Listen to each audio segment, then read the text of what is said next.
राबिया सैफी के दफ्तर में काम करने वाले वो सारे षड्यंत्रकारी, नोट कर लेंगे इसको। निजामुद्दीन को अगर राबिया सैफी एक फेंट सही ढंग से मार देती तो निजामुद्दीन 3 दिन पानी नहीं पी पाता। तस्वीर देखें किस जगह की वायरल हो रही है, टेबल कुर्सी दुनिया जहान वो सारा सिस्टम दिख रहा।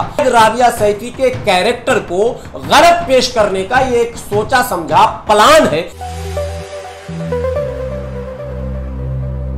पिछले 10 दिन से एक फोटो वायरल हो रही है जिसमें कि राबिया की मम्मी के साथ जो निजामुद्दीन है उसकी फोटो वायरल हो रही है और ऑफिस में राबिया के साथ निजामुद्दीन बैठा है वो फोटो भी वायरल हो रही है। तो इन सब फोटोज क्या ये सच है या झूठ है? ये फोटो नहीं, फोटो सच है तो क्या मतलब हो गया? फोटो अगर सच है तो क्या इसका मतलब कहने का क्या है? जो लोग वायरल कर रहे हैं वो क्या कहना चाहते हैं, वो क्या पैगाम दे रहे हैं, वायरल कर कर क्या मैसेज दे रहे हैं? और मैंने तो ये भी सुना है आप लोग पत्रकार बंधुओं के माध्यम से और सोशल साइट्स पर कि उस फोटो को वायरल कराने वाले उनके ऑफिस के सारे स्टाफ हैं। और मैं उनके स्टाफ से पूछना चाहता हूँ कि वायरल कराने का आपका मकसद क्या है वो बताइए। यदि मकसद ये बताना है कि निजामुद्दीन राबिया का हस्बैंड था तो ये कौन सी बात हो गई? ठीक है, हस्बैंड था, मैंने भी मान लिया और जिन लोगों ने देखा सबने मान लिया। लेकिन ये मैं अब उनसे पूछता हूँ कि वो जब ऑन ड्यूटी थी, कोई महिला, कोई बच्ची, कोई लड़की, चाहे वो समाज के किसी भी जाति, धर्म और क्षेत्र से संबंध रखती हो, यदि वो दिल्ली सरकार के किसी भी कार्यालय में ड्यूटी करती है और उसका तथाकथित पति, सो कॉल्ड हस्बैंड जिसको आप कह रहे हैं, जिसको आप वायरल कर रहे हैं, मैंने अगर मान लिया तो क्या वो आकर ले जाएगा और उसके साथ ड्यूटी करने वाले और लोग भी जाएंगे? मैं बीच में अभी रोक रहा हूं इस कहानी को बताने के लिए, दर्शकों के लिए बता दूं, आप लोग भी याद रखें। तो आप लोग सवाल करते हैं तो याद रखिए। राबिया सैफी की लाश जिस स्थिति में जिस जगह पर मिली थी, राबिया सैफी का जो बॉडी स्ट्रक्चर था और निजामुद्दीन टिड्डी का जो बॉडी स्ट्रक्चर था, निजामुद्दीन को अगर राबिया सैफी एक फेंट सही ढंग से मार देती तो निजामुद्दीन 3 दिन पानी नहीं पी पाता। ये बता रहा हूं। तो फिर इतना सिंपल लॉजिक है कि राबिया सैफी का जो उसकी हत्या हुई है, जिस तरह से हुई है, जितनी क्रूरता के साथ हुई है, ये प्रमाण इस बात का है कि निजामुद्दीन अकेला नहीं था। ये बिल्कुल सिंपल चीज है। निजामुद्दीन जैसे 2 भी अगर होते तो शायद राबिया सैफी को लाजपत नगर से अपहरण कर और हरियाणा के उस सूरज कुंड में जंगल में ले जाकर मारकर काट कर सुला नहीं सकता था। उसमें कम से कम मिनिमम 4 से 5 लोग होंगे, मैक्सिमम 10 भी हो सकते हैं। और ये इस बात को दर्शाता है कि कोई बहुत बड़ा खेल है, कोई बहुत बड़ा मामला है जिससे पर्दा अभी तक उठ नहीं पा रहा है। शायद उन्हीं बातों को दबाने, छुपाने, उस सच्चाई पर पर्दा डालने के लिए राबिया सैफी के दफ्तर में काम करने वाले वो सारे षड्यंत्रकारी, नोट कर लेंगे इसको, वो सारे षड्यंत्रकारी लोग जिनके षड्यंत्र ने राबिया सैफी को इस जगह लाकर पहुंचाया है, उन लोगों के सहयोग से ये घटना घटी है। इसलिए वो लोग पर्दा डालने का ये प्रयास कर रहे हैं। लेकिन याद रखें, सच्चाई छुप नहीं सकती बनावट के उसूलों से।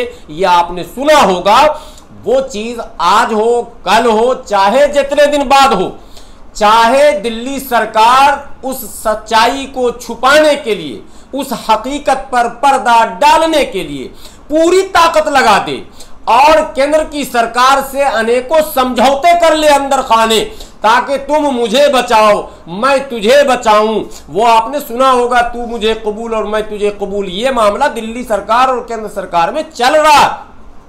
केंद्र सरकार पर निशाना साधते हैं, लेकिन काम सब कुछ Kejriwal and company private limited के जरिए ही हो रहा। ये जो घटना है राबिया सैफी का, ये 100% इसके लिए जवाबदेह अगर कोई है तो एसडीएम, डीसी और मुख्यमंत्री है।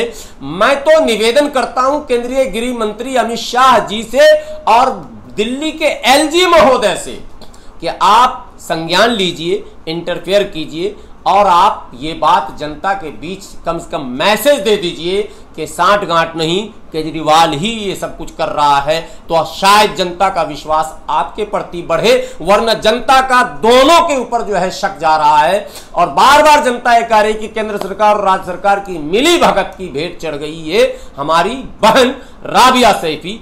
तो आपने जो सवाल किया कि वायरल हो रहा है उसकी मम्मी के साथ था, मैं मान रहा हूं कि मम्मी के साथ था, मैं मान रहा हूं। अगर कोई कह रहा हो सकता है उसकी शादी हुई हो, कोर्ट मैरिज हो गया होगा, निकाह हो गया होगा, कोई सबूत उसके पास भी होगा, ऐसा नहीं है कि उसके खानदान के लोग भी तबाह बर्बाद हो गए। अरे एक बंदा वो जेल गया है सिलेंडर करके, उसके खानदान के लोग होंगे। अगर शादी हुई होगी तो फोटो इसका प्रमाण नहीं होता, खानदान प्रमाण होगा, पूरे खानदान के लोग। लव मैरिज हुआ था, भागकर हुआ था, जंगल में हुआ था, तस्वीर फिर कैसे वायरल हो रही है? और आप तस्वीर देखें किस जगह की वायरल हो रही है, टेबल कुर्सी दुनिया जहान वो सारा सिस्टम दिख रहा। लेकिन तो उनकी मम्मी ने साफ मना किया कि शादी नहीं हुई। अब मैं कह रहा हूं ये राबिया की मम्मी ने मना किया। निजामुद्दीन की मम्मी से आप लोग मिले, निजामुद्दीन के पापा से मिले, उसके घर वालों से मिले, उसके खानदान से मिले। अगर वो भी रिफ्यूज करता है तो यह और अपने आप में बड़ा सवाल पैदा करता है कि आखिर हवा में कैसे शादी हुई। और दफ्तर ये वीडियो, ये फोटो किसने वायरल किया, पहले उसकी गिरफ्तारी होनी चाहिए और उसी से पूछा जाना चाहिए कि तुम्हारे मोबाइल तक ये फोटो कैसे पहुंचा, तुम्हारे निजामुद्दीन से क्या क्या संबंध थे, तुम राबिया को कब से किस तरह से जानते हो। पुलिस जब एक एक कदम बढ़ेगी तभी मसला हल होगा। अभी तो अफसोस ये है कि जो षड्यंत्रकारी हैं वो आम जनों को दिग्भ्रमित करने के लिए इसको जरूर जनता तक पहुंचाएगा। ये डिरेल किया जा रहा था कि लड़ाई की धार खत्म हो जाए, लोग लड़े नहीं, इंसाफ मांगे नहीं, उसको कैरेक्टर लेस कहकर हट जाए। शायद राबिया सैफी के कैरेक्टर को गलत पेश करने का ये एक सोचा समझा प्लान है, ये एक साजिश है। इसलिए मैं कह रहा हूं कि पुलिस को सबसे पहले उस व्यक्ति को गिरफ्तार करना चाहिए जिस व्यक्ति ने इन तमाम तस्वीरों को सोशल साइट पर वायरल किया है। अगर उसकी गिरफ्तारी होगी तो एक एक तह खुलेगा और ये तह, आखिरी जो तहखाना इसका है वो वही एसडीएम का कार्यालय है जहां राबिया सैफी नौकरी करती थी। मैं अब व्यक्तिगत सफाई साथ में दे दूं, कोई कमेंट में कहीं ये न कह दे मुल्ला जी अपने लिए लड़ रहे हैं।